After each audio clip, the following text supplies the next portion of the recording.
The glow of the computer screen was the only light in the room. It flickered slightly, humming softly, as if it knew a secret no one else could hear.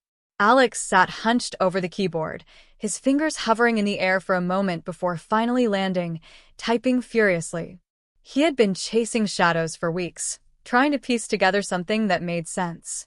It started small, as it often did, an unusual spike in online complaints about missing money, accounts drained overnight, promises of refunds that never came.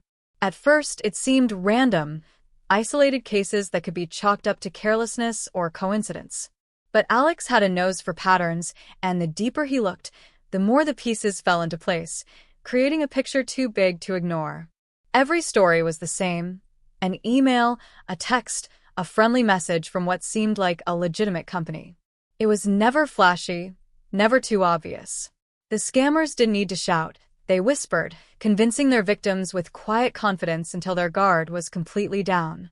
Alex read testimonials from people who had lost everything: retirees whose life savings vanished in seconds, students whose tuition funds were stolen, small businesses bankrupted overnight. What haunted him most were the details that tied them all together. The language was always eerily similar, the timing too precise, the fake websites too perfectly designed. This wasn't a small-time scammer in a basement. This was an operation. Days turned into nights as Alex traced IP addresses, cross-referenced databases, and followed the digital footprints that had been so carefully hidden. Each lead he found seemed to lead him into a darker corner of the internet, places where usernames meant nothing and morality was non-existent. He saw message boards where stolen credit cards were sold in bulk, saw live chats where hackers casually discussed the next wave of attacks as if they were planning a dinner party. And yet, through all of it, he couldn't shake the feeling that he was getting close. Too close, maybe. One night, long past midnight, he finally hit something that made his heart stop. Buried in the code of one of the fraudulent websites, hidden behind layers of encryption, was a list of future targets. Not just individuals, but entire corporations, hospitals, even government offices. It was meticulous, organized, and terrifying. He realized then that what he was dealing with wasn't just a scam. It was a network, global in scale, and its reach was far beyond what he had imagined. The more Alex uncovered, the more dangerous it became. His own email was breached one morning, a chilling message sitting at the top of his inbox. "Stop digging." He stared at it for a long time, the words blurring in front of him. Whoever they were, they knew he was on their trail. For the first time, he considered backing off. But then he remembered the faces of the victims he had read about. The father who had to tell his children their house was gone, the widow who couldn't pay for her medicine, the young man who had taken his life after losing his entire savings to a fake crypto scheme. He closed the email and kept going. Eventually, the trail led him to a name, not a fake one, not an alias, but a real name tied to a server location halfway across the world. The person wasn't just a faceless criminal. They were a programmer, a former cybersecurity consultant turned architect of digital chaos. Alex gathered everything, every scrap of evidence he had collected, and prepared to go public. He knew it would put him in danger, but silence wasn't an option anymore. When the article was finally published, it spread like wildfire. The world woke up to the scale of what had been happening under their noses. Governments took notice. Arrests were made. Servers were seized. For a brief moment, the machine ground to a halt. But even as Alex watched the fallout unfold, he knew the fight wasn't over. Cybercrime never really ends. It adapts, evolves, waits for the world to look away again. He shut off his computer that night, the room falling silent and dark. For now, he had done his part. But somewhere on another screen in another country, someone else was already writing the next line of code, setting the next trap, planning the next deception. Alex knew he would be back at the keyboard soon enough, chasing shadows all over again. The weeks after the article went live felt like standing in the eye of a storm. The world applauded Alex for his work, the exposés, the revelations, the way he had dragged the shadows into the light. But he couldn't shake the sense that something was wrong. It was too quiet. For an operation that had been so large, so organized, the takedown had been almost clean. Too clean. He noticed it first in little ways. His phone battery started draining unnaturally fast, even when he wasn't using it. His internet connection flickered at strange times, like someone was testing it. One night, as he sat at his desk reviewing new reports, his webcam light blinked on for half a second before shutting off. His blood went cold. He unplugged it and stared at the blank screen, listening to the hum of his computer like it might whisper a warning. Then the messages began. At first, they were subtle, a single line of code sent to his private inbox, the kind only he would recognize. Then came the videos, grainy footage of him walking to the store, sitting in a cafe, unlocking his apartment door. He was being watched, and whoever was doing it wanted him to know. Sleep became impossible. Every noise in the hallway sounded like footsteps coming for him. He kept his curtains closed, avoided answering calls from unknown numbers.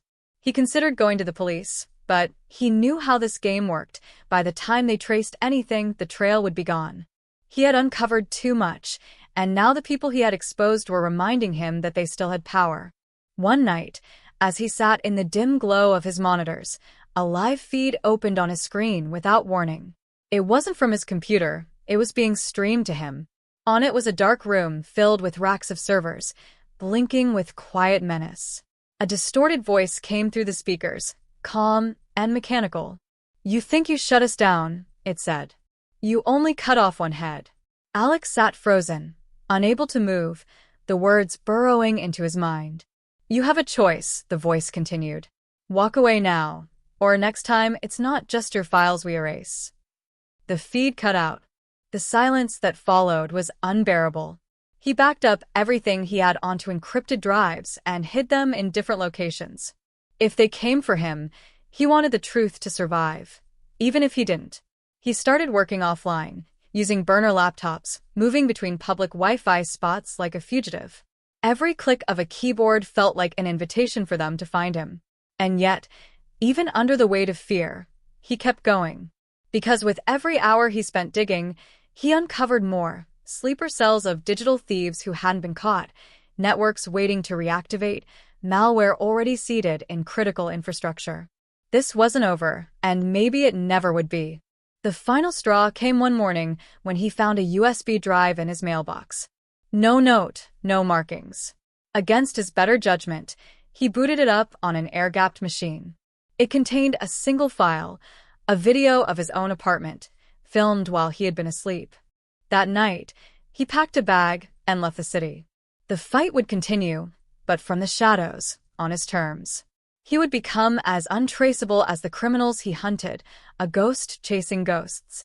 Somewhere out there, someone was already planning the next wave of attacks.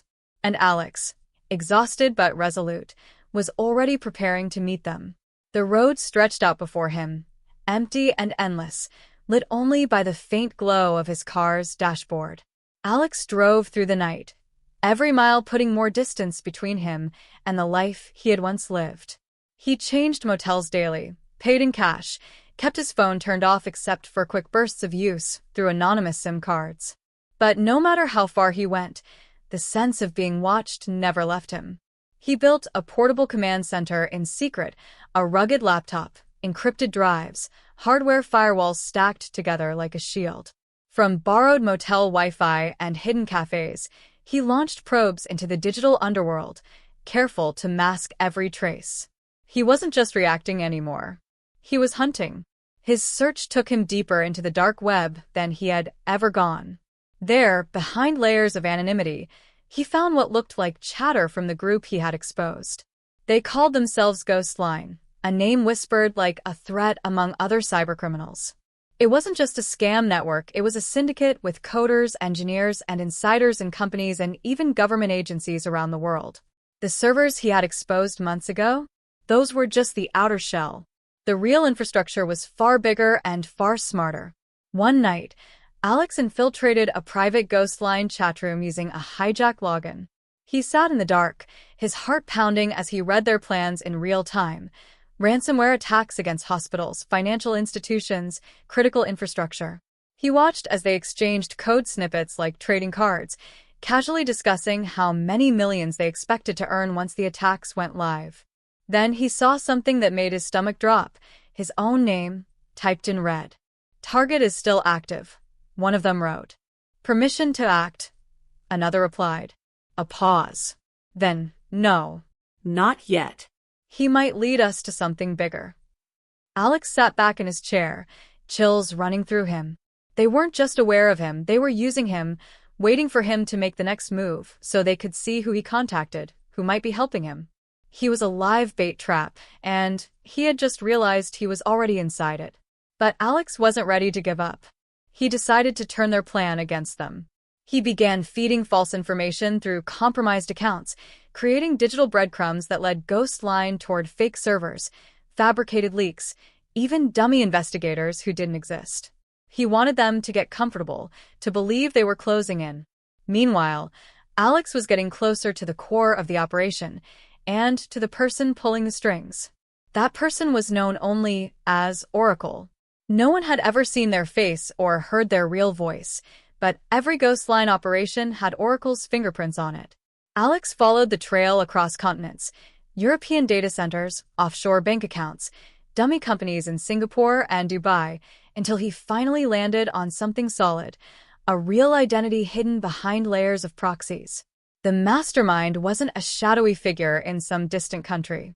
They were a respected cybersecurity consultant working for several major governments, someone who had been hired to stop cybercrime, but had secretly been orchestrating it for years.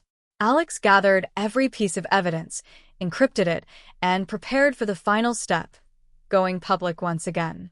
But Ghost Line moved faster this time. His motel room was raided one night, the door splintering in half as masked figures rushed in. Alex barely escaped through the bathroom window, sprinting barefoot into the night with nothing but a drive clutched in his fist. From that moment, it was a full-on chase. He crossed borders using fake IDs, sleeping in bus stations, dodging both criminals and authorities who believed the planted evidence that painted him as the real hacker. It became a game of cat and mouse that stretched across countries. Every time he set up a new base, Ghost Line found it. Every time he thought he had lost them, a message appeared on his laptop screen. Run faster. It all came to a head months later in a cold, rain-slicked city where Alex had arranged a meeting with a trusted journalist. He handed over the final drive, the last piece of the puzzle, knowing that once it was published, Ghost Line's entire operation would be burned to the ground. But as he walked away, blending into the crowd, he caught sight of a man watching him from across the street, smiling, calm, unhurried. The message was clear. The story might go public, the arrests might come, but Oracle was still out there. Ghost Line wasn't dead, only wounded. And Alex knew, as the rain soaked through his jacket, that his life would never return to normal. Somewhere, someone was already writing the next line of malicious code, the next email scam, the next deception. And when they struck, he would be there, chasing them again, because the war he had stumbled into wasn't one you could ever truly win.